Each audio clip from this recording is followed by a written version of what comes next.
Voice assistants. They have come a long way since their inception and have been vastly improving year over year. So to continue the trend from the likes of Mr. Who's the Boss and MKBHD himself, we are going to put these assistants to test. This will be a 3-horse race between Apple's Siri, Samsung's Bixby, and Google's Google Assistant. So let's get started with the 2022 Battle of the Assistants. I'm gonna ask the assistants 50 questions to perform various tasks, and each time they give me a satisfactory answer, they get a point. Simple.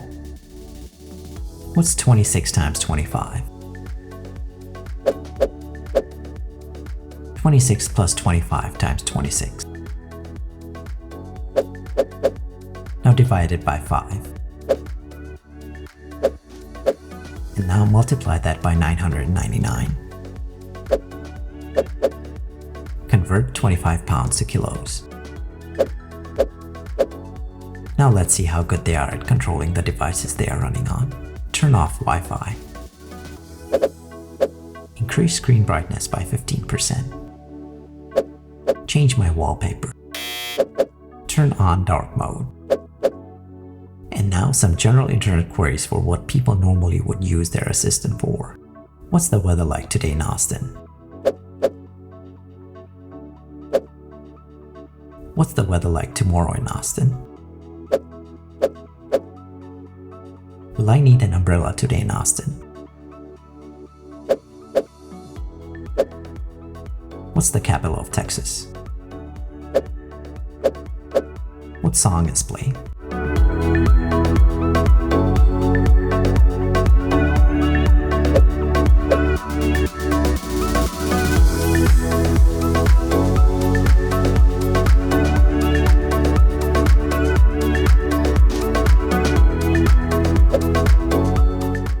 Who is Tom Brady?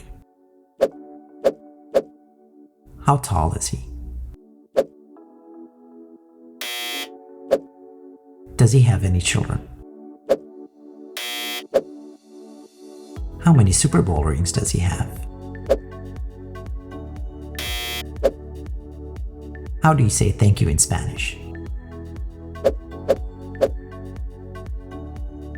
Show me good restaurants in Austin.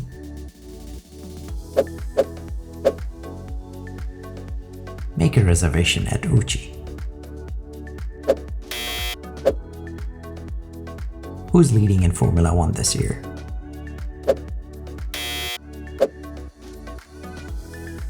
What was the score of the last Super Bowl? Call Ted on speaker.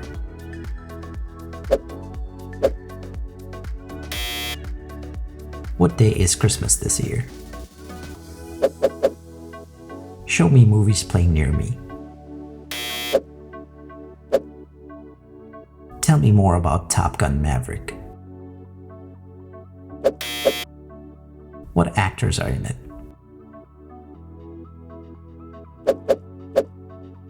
Show me more Tom Cruise movies. So as we can see, all of them can mostly answer your internet queries to some extent. Now let's see how good they are at leveraging the help of apps within your phone. Take a note. Do not disturb me for the next hour. Set an alarm for 9 a.m. tomorrow. How far is it from New York to Boston?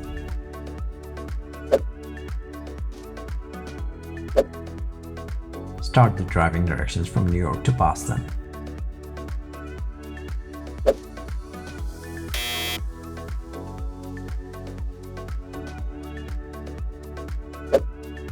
Open the App Store. Take a screenshot and send it to Steve. Play a song on YouTube. Write a tweet. Search Twitter for the President of the United States.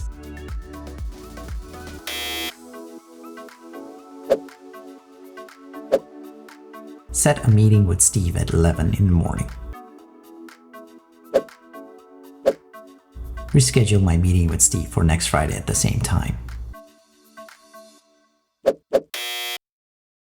And finally, to round it off, some general questions to see how they perform.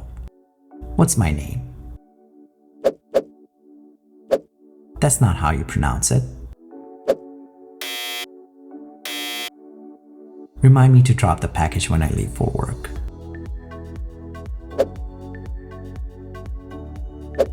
Delete that reminder. What planes are flying over me? Tell me something good. Recommend me a great place to stay in Vegas.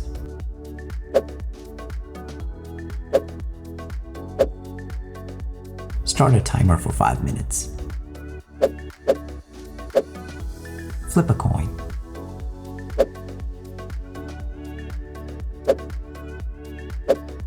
So as expected, Bixby is in the last place, Google Assistant is in second, and the shocker, Siri takes the top spot.